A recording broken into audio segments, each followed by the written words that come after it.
ሰላም ጤና ይስጥልን ውድ ሪፖርተር ተከታታዮች የሰዓቱን ዜናዎች ቀጥዬ ያሰማችኋለሁ። በውጭ ሀገር የምትኖሩ ኢትዮጵያውያን እና ለዓለም አቀፍ ተጓዦች ሁሉ ወደ ውድ ሀገራችሁ ለረፍትም ሆነ ለሥራ ጎራ ስትሉ ባንካችን ከእሁድ እስከ እሁድ በሁሉም የሀገሪቱ አካባቢዎች የሚያገለግሉ ኤቲኤሞችን አዘጋጅቶ ይቀበላችኋል። በውጭ ሀገር ቪዛ፣ ዩኒየን ፔይ አሊያም ማስተር ካርዳችሁ በመላው ኢትዮጵያ ያሻችሁን በእጃችሁ በሸመታ ጊዜም ቢሆን በፖዝ ማሽኖቻችን ስትገለገሉ ግብይታችሁ አልጋ ባልጋ ነው። ምስጉን በሆነው አገልግሎታችን ገንዘቦን በፈለጉት ጊዜ ያገኙታል። በኢትዮ ዳይሬክት እንዲሁም ከ730 በላይ ታዋቂ ዓለም አቀፍ ባንኮች ጋር በተጣመረው ስዊፍት ኮዳችን ሲቢኢ ቴታ እና በሌሎች የገንዘብ ማስተላለፊያ መንገዶች በኩል እንድትጠቀሙ በክብር እናስታውሳችኋለን። በረጅም ጊዜ ክፍያና እጅግ አነስተኛ በሆነ ወለድ ለቤት፣ ለመኪና፣ ለግል ጉዳይ እና ለንግድ ሥራ የሚውሉ የብድር አማራጮችንም እነሆ እንላለን። የኢትዮጵያ ንግድ ባንክ ሁሌም የሚተማመኑበት ባንክ። የትግራይ ክልል ጊዜያዊ አስተዳደር ፕሬዝዳንት የስልጣን ዘመን ለተጨማሪ 1 ዓመት መራዘሙን የጠቅላይ ሚኒስትር ጽሕፈት ቤት አስታወቀ። የጊዜያዊ አስተዳደሩ ፕሬዝዳንት ሌተናል ጀነራል ታደሰ ወረደ ሹመት ከሚያዝያ 1 ቀን 2018 ዓ.ም ጀምሮ ለ1 ዓመት መራዘሙን የገለጸው የጠቅላይ ሚኒስትር ጽሕፈት ቤት የፕሬዝዳንቱ የስልጣን ዘመን የተራዘመው በሚኒስትሮች ምክር ቤት ደንብ ቁጥር 479/2013 አንቀጽ 4(2) እና የዓመቱን የሥራ አፈጻጸም ባቀረቡት መሰረት እንደሆነ አመልክቷል። በተጠቀሰው ደንብ መሰረትም ሹመቱንም ያራዘሙት ጠቅላይ ሚኒስትር አብይ አህመድ መሆናቸውን አመልክቷል። ይሁንና የጊዜያዊ አስተዳደሩ የስልጣን ዘመን ሊራዘም የሚችለው በፌዴሬሽን ምክር ቤት አፈ ጉባኤ እንደሆነ የፌዴራል መንግስት በክልል ጣልቃ የሚገባበትን ስርዓት ለመደንገግ የወጣው አዋጅ ማሻሻያ ቁጥር 1373/2017 ይደነግጋል። በዚሁ አዋጅ መሰረት ጊዜያዊ አስተዳደሩ በክልሉ የሚቆየው ከ2 ዓመት ላልበለጠ ጊዜ ሲሆን የፌዴራል መንግስቱን ጣልቃ መግባት አስፈላጊ ያደረገው ሁኔታ ውስብስብ በመሆኑ አስፈላጊ ሆኖ ከተገኘ የፌዴሬሽን ምክር ቤት አፈ ጉባኤ የጊዜያዊ አስተዳደሩን ቆይታ እስከ 1 ዓመት ድረስ እንዲራዘም መወሰን እንዲችሉ ያደርጋል። በአፈ ጉባኤው የተራዘመው 1 ዓመት ጊዜ ላይ ተጨማሪ ጊዜ ካስፈለገ ለሁለተኛ ጊዜ የፌዴሬሽን ምክር ቤት አፈ ጉባኤው ከ1 ዓመት ላልበለጠ ጊዜ ስልጣኑን ሊያራዝሙ እንደሚችሉ በማሻሻያ አዋጁ ተደንግጓል። የፌዴሬሽን ምክር ቤት አፈ ጉባኤ በአዋጁ መሰረት የሚያስተላልፋቸው ውሳኔው ከተላለፈ በኋላ በሚደረገው የፌዴሬሽን ምክር ቤቱ መደበኛ ጉባኤ ቀርበው መጽደቅ የሚኖርባቸው ሲሆን የአፈ ጉባኤው ውሳኔ በምክር ቤቱ ቀጣይ መደበኛ ጉባኤ ተቀባይነት ካላገኘ ውሳኔው ውድቅ ከተደረገበት ጊዜ ጀምሮ በሚቆጠር 4 ወራት ጊዜ ውስጥ ምርጫ ተደርጎ መደበኛ የክልል መንግስት አስተዳደር መመስረት ይኖርበታል። በትግራይ ክልል ለመጀመሪያ ጊዜ የጊዜያዊ አስተዳደር ስልጣን ሽግግር እንዲኖር በ2015 ዓ.ም መጋቢት ወር መጀመሪያ አካባቢ መወሰኑን ተከትሎ በወቅቱ የህወሓት አባል የነበሩት አቶ ጌታቸው ረዳ ከመጋቢት 12 ቀን 2015 ዓ.ም ጀምሮ ለ1 ዓመት የጊዜያዊ አስተዳደር ፕሬዝዳንት ሆነው ተሹመው ነበር። በመቀጠልም አቶ ጌታቸው ረዳ ለ2 ዓመታት ስልጣን ላይ ከቆዩ በኋላ ከህዝብ ጥቆማ መሰብሰቡ ተገልጾ ከመጋቢት 30 ቀን 2017 ዓ.ም ጀምሮ ሌተናል ጀነራል ታደሰ ወረደ የጊዜያዊ አስተዳደሩ ፕሬዝዳንት ሆነው ስልጣኑን ተረክበው ለ1 ዓመት ከቆዩ በኋላ በዛሬው ዕለት በድጋሚ ለ1 ዓመት ስልጣናቸው መራዘሙን ተከትሎ ትግራይ በጊዜያዊ አስተዳደር ስር 4ኛ ዓመት ማስቆጠሯን ከነገ ሚያዝያ 1 ትጀምራለች።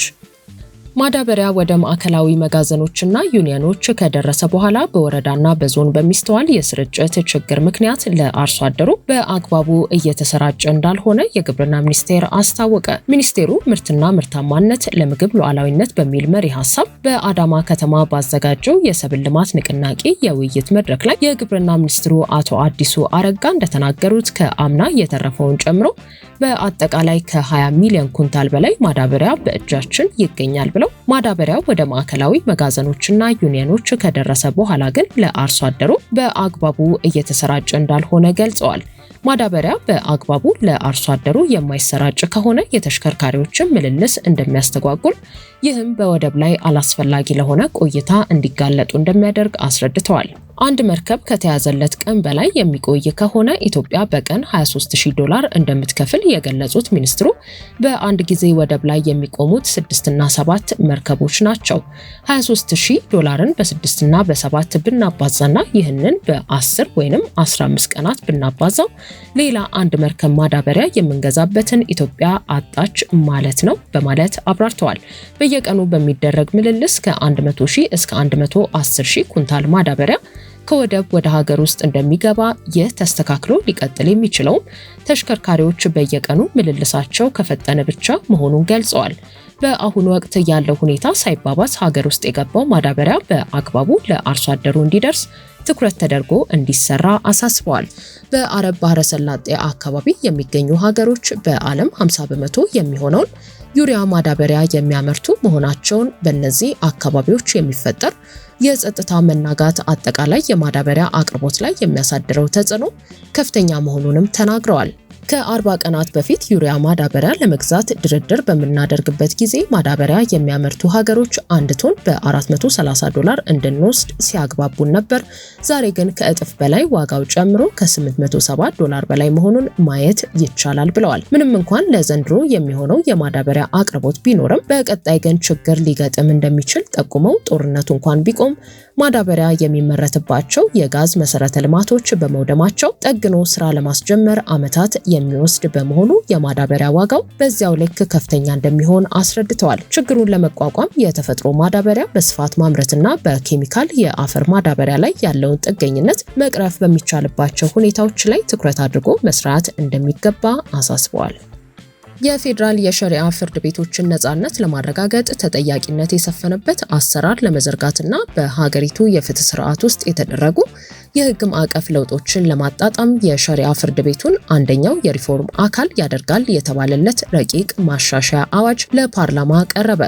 ረቂቁ የራሱ ህጋዊ ሰውነት ያለው ተቋም ያለው የፌዴራል ሸሪዓ ፍርድ ቤቶች አስተዳደር ጉባኤን የሚያቋቁም ነው። ረቂቁ የፍርድ ቤቶቹ መስፋፋት፣ ተደራሽነትና ዘላቂ ህልውና ላይ የሚሰራ የፍርድ ቤቶቹ አስተዳደር እጦት ብቸኛው መፍትሄ በቀድሞ አዋጅ ለፌዴራል ጠቅላይ ፍርድ ቤትና ዳኞች አስተዳደር ጉባኤ የተሰጣቸውን በሸሪዓ ፍርድ ቤቶች ላይ የመወሰን ስልጣን የፍርድ ቤቶቹን ነጻነትና ተጠያቂነት ባረጋገጠ መንገድ የራሳቸው የአስተዳደር ተቋም እንዲኖር የሚያደርግ መሆኑ ተብራርቷል። የፌዴራል ጠቅላይ ፍርድ ቤት ፕሬዝዳንትና የፌዴራል ጠቅላይ ሸሪዓ ፍርድ ቤት ፕሬዝዳንት እንደ ቅደም ተከተላቸው የጉባኤው ሰብሳቢና ምክትል ሰብሳቢ መሆናቸውን ይደነግጋል። የህዝብ ተወካዮች ምክር ቤት ማክሰኞ መጋቢት 29 ቀን 2018 ዓ.ም ባደረገው 14ኛ መደበኛ ስብሰባ የፌዴራል ሸሪዓ ፍርድ ቤቶች ረቂቅ አዋጅን መርምሮ ለዝርዝር እይታ ለዲሞክራሲ ጉዳዮች ቋሚ ኮሚቴ መርቶታል። ለሩብ ምዕተ ዓመት በስራ ላይ የቆየው የፌዴራል ሸሪዓ ፍርድ ቤቶች ማቋቋሚያ አዋጅ ቁጥር 188/1992 ለማሻሻል በቀረበው ረቂቅ 3 የሸሪዓ ፍርድ ቤቶች በተናጠል ከማቋቋም ይልቅ የስልጣን ተዋረዳቸውን በግልጽ የሚያሳይ የፌዴራል የመጀመሪያና ከፍተኛ ሸሪዓ ፍርድ ቤቶችን ለፌዴራል ጠቅላይ ሸሪዓ ፍርድ ቤት ተጠሪ የሚያደርግ መሆኑን ደንግጓል። የቀድሞ አዋጅ የተከራካሪዎችን ፈቃደኝነት የመግለጽ ቅድመ ሁኔታን በማስቀመጡ ይህ አሰራር የፍርድ ቤቱን አቅም የሚያዳክም ብቻ ሳይሆን ለአሰራር የማያመች ክርክሩ ከተጀመረም በኋላ በርካታ አጨቃጫቂ ሁኔታዎችን የሚፈጥርና የሁለቱንም ተከራካሪ ወገኖች መብትና ጥቅም ያላገናዘበ በመሆኑ መሻሻሉን ያብራራል። በረቂቁ ግምታቸው ከ10 ሚሊዮን ብር በታች የሆኑ ጉዳዮችን በሙሉ የማየት ስልጣን ለመጀመሪያ ደረጃ ሸሪዓ ፍርድ ቤቱ ስልጣን የተሰጠ ሲሆን የፌዴራል ጠቅላይ ሸሪዓ ፍርድ ቤት ተጠሪነቱ ለፌዴራል ጠቅላይ ፍርድ ቤት ይሆናል። የበታች የሸሪዓ ፍርድ ቤቶች ተጠሪነት ግን ለፌዴራል ጠቅላይ ሸሪዓ ፍርድ ቤት ተደርጓል። ለፌዴራል መጀመሪያ ደረጃና ከፍተኛ ሸሪዓ ፍርድ ቤቶችም ፕሬዝዳንትና ምክትል ፕሬዝዳንት እንዲሁም ተጨማሪ ለሚቋቋሙ ምድብ ችሎቶች ተጠሪ ዳኛ እንደሚኖር ተደንግጓል። በቀረበው ረቂቅ አዋጅ ላይ አስተያየታቸውን ከሰጡት የምክር ቤት አባላት መካከል ኡስታዝ ካሚል አሊ አንዱ ሲሆኑ የሸሪዓ ፍርድ ቤቶችና ዳኞች ፕሮቶኮል ጉዳይ ሊታሰብበት እንዲሁም በረቂቅ አዋጁ ሊካተት እንደሚገባ ገልጸዋል። ይህም በበጀት የሚደገፍበት አግባብ እንዲካተት ጠይቀዋል። ሲያዩት ሲመረምሩት ጊዜ የሚለውን የህዝቡንም ስሞታ ከታች ከወከልናቸው አካባቢ በሸሪዓ ፍርድ ቤቱ ላይ በሸሪዓ ፍርድ ቤት ባይባልና በሸሪዓ ፕሬዝዳንት ቢባል ወደዛ ቢባልም ይጥማል። ለወደፊቱ ይዩበት። እኔ እንደ አስተያየት ነው። ስለዚህ ማየት ያለባቸው ብዙ ነገሮች አሉ እዚህ ውስጥ። ለምሳሌ ስለ ፕሮቶኮል የቃዲ፣ ዳኛ፣ ፕሬዝዳንት ፍርድ ቤቶች ፕሮቶኮል የላቸውም ማለት ይቻላል። እንግዲህ ይህን ህዝብ ሁሉ ወክለው ምክንያቱም ነገሩ ሸሪዓ ነው። የሸሪዓ ሰው ሸሪዓ ላይ የሚያሟግት ዳኛ ሆኖ የተቀመጠ ሰው የራሱ ሞገስ አለው፣ የራሱ አለባበስ አለው፣ የራሱ መቀመጫ አለው፣ የራሱ ድባብ ማሟላት ያስፈልገዋል። በዚህ በሸሪዓ ፍርድ ቤታችን እንደው የአንድ የተላላኪ ሰራተኛ እንኳን አይሆንም መስሪያ ቤታቸው። እንደ አጋጣሚ ይሄ ፕሮቶኮል ሲባል ደግሞ ለፕሬዝዳንቱ ለዳኛው ብቻ ሳይሆን መስሪያ ቤት ውስጥ ሰራተኞቹ እዛ አካባቢ የሚመጡ ከውጭ ሀገር የሚመጡ ትላልቅ ዑለማዎች ክብራቸውን ጠብቆ ምክንያቱም ሸሪዓን ስለሚመለከት አገራችንም እንትን ስለሚል ከሰራተኛው ጭምር ይሄ በደንብ ቋሚ ኮሚቴያችን መበርበር አለበት፣ ማየት አለበት።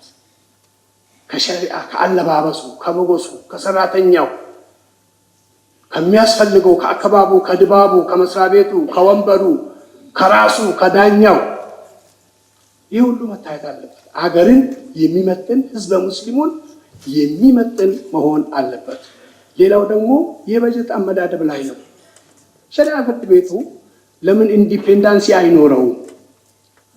ለምን ከተለያየ ተቋማት ጋር ህዝቡ እንኳን ሸሪዓ ፍርድ ቤት ስለ ኒካ ብቻ እዛ ይሄዳል እንጂ ሲጣላ እዛ ይሄዳል እንጂ ሸሪዓ ፍርድ ቤቱ ራሱ ምንድነው የሚል አዌርነስ የለውም። ይሄ በበጀት ተደግፎ ኢንዲፔንዳንሲ ኖሮት ሌላውን ፈንድራይዚንግን ፈልጎ ሀገርን ህዝበ ሙስሊምን ማዘመን አለበት። ዶክተር አህመድ ሐሰን የተባሉ የምክር ቤት አባል በበኩላቸው ማሻሻያው በሸሪዓ ህጉ ላይ ያሉ ክፍተቶችን ይሞላል ብለው እንደሚያምኑ ጠቅሰው ከቤተሰብ ህጉ በተጨማሪ ሙስሊሙ ማህበረሰብ በፍላጎት ላይ ተመስርቶ ተጠቃሚ መሆን የሚችልበት አንቀጽ ቢካተት የሚል ጥያቄ አቅርበዋል። በሸሪዓ ህግ ያሉ ክፍተቶችን ለመሙላት የመጣ መሆኑ በጣም ደስ የሚል ነው። ማለት የሚፈልገው አሁን በኦሮሚያ የባህላዊ ፍርድ ቤቶች በህግ በጨፌ ኦሮሚያ ተቋቁመዋል። የሚፈልግ ሰው በባህላዊ ህግ ብዙ ችግሮች የተፈቱ ማህበረሰቡም እየተጠቀመ ነው።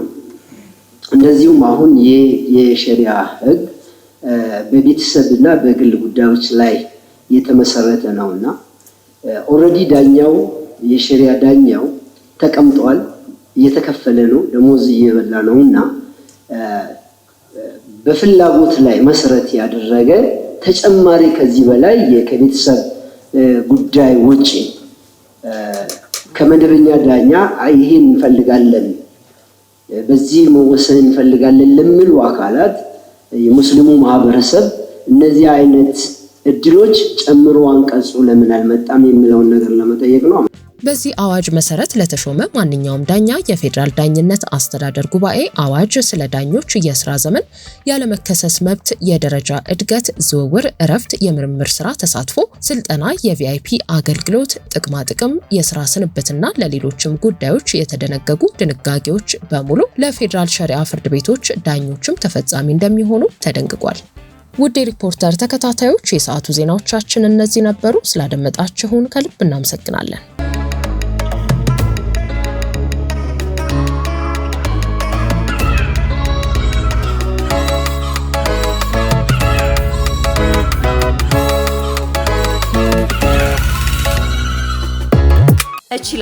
እችላለሁ በሚል መሪ ቃል የአደይና ዛሃራ የቁጠባ ሂሳቦችን በመክፈት ከ500 ብር ጀምሮ ስትቆጥቢ የተለያዩ የባንካችን የዲጂታል አማራጮችን በመጠቀም ግብይት ስትፈጽሚ የ25 BYD ሲገል መኪና ሽልማት እጩ የሚያደርጉሽ የዕጣ ቁጥሮች ይደርሱሻል።